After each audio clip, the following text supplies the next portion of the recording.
वो तो निराकार है। शंकर जी साकार और निराकार का मेल है या सिर्फ निराकार है?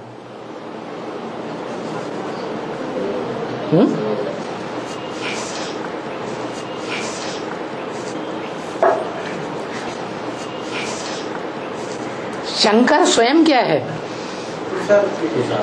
पुरुषार्थी तो है, लेकिन निराकार है या साकार है, या निराकार साकार का मेल है? मेल है। लेकिन जो साकार है पुरुषार्थी जीवन में, वो अधूरा है, शरीर रूप अधूरा है या संपूर्ण है?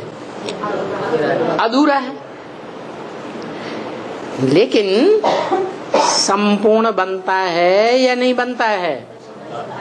संपूर्ण बनता है। जब संपूर्ण बनता है तब की यादगार बनती है मंदिर में, क्या? मामेकम नमस्कुरु, मुझे एक को नमन करो, कोई दूसरे को नमन नहीं करना है। मुझे एक कौन? साकार सो निराकार। साकार भी संपूर्ण और निराकार भी संपूर्ण। निराकार आत्मा वो भी संपूर्ण शिव समान, और उसका जो साकार शरीर है, वो साकार शरीर भी तीनों काल से पार्ट बजाता हुआ क्रॉस कर जाता है तीनों काल को, या क्रॉस करने से रह जाता है? क्रॉस कर जाता है। इसलिए वो काल जयी है या काल उसे खा लेता है? काल जयी है। वो कालों का काल है, महाकाल है, उसको कोई काल खा ही नहीं सकता। वो सारी दुनिया को खा जाएगा, लेकिन उसको कोई नहीं खा सकता। इसलिए बताया कि वो साकार भी है और निराकार भी है। निराकार भी ऐसा है जो इस षष्ठ रूपी रंगमंच पर कभी नदारत नहीं होता, लोप नहीं होता। इस षष्ठ रूपी रंगमंच पर सदा काल रहता है या शरीर से लोप हो जाता है?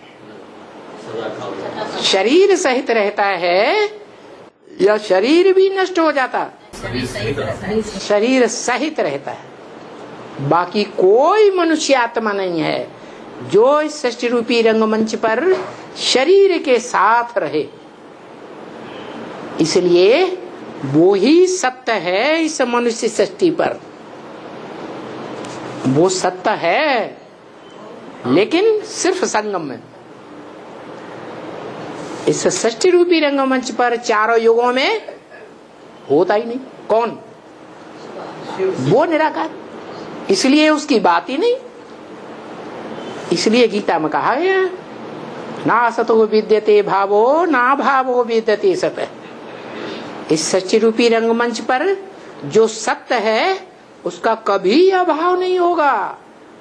वो सत्य कभी भी लुप्त नहीं होगा।